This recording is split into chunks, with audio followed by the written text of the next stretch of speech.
كتب سيف الدين قطز في رسالته إلى هولاكو من الملك المظفر سيف الدين قطز إلى الهالك هولاكو: قل يا أيها الكافرون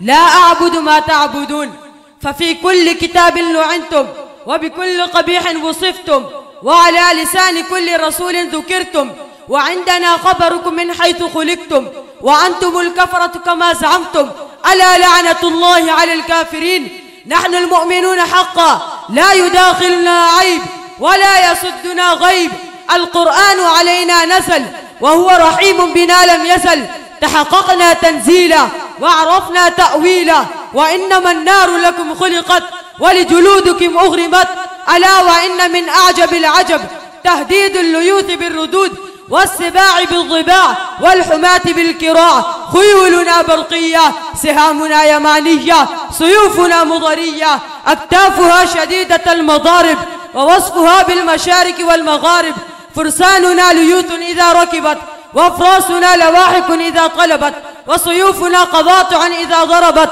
وليوسنا سواحق إذا نزلت، جلودنا دروعنا ودروعنا صدورنا، لا يصدع قلوبنا شديد وجمعنا لا يراو بتهديد، بقوة العزيز الحميد هذا وإنه لا يهوننا تخويف ولا يزعجنا تذليل، إن عصيناكم فتلك طاعة وإن قتلناكم فنعم البضاعة، وإن قتلنا فبيننا وبين الجنة ساعة. قلتم قلوبنا كالجبال وعددنا كالرمال، فالقضاء لا يهول، كثرة الغنم وكثرة الخطب يكفيه قليل الضرب، أفيكون من الموت فرارنا وعلى الظل قرارنا، ألا ساء ما يحكمون. الفرار من الدنايا لا من المنايا، فهجوم المنية عندنا غاية الأمنية، إن عشنا فصعداء وإن متنا فشهداء، ألا إن حزب الله هم الغالبون. أبعد أمير المؤمنين وخليفة رسول رب العالمين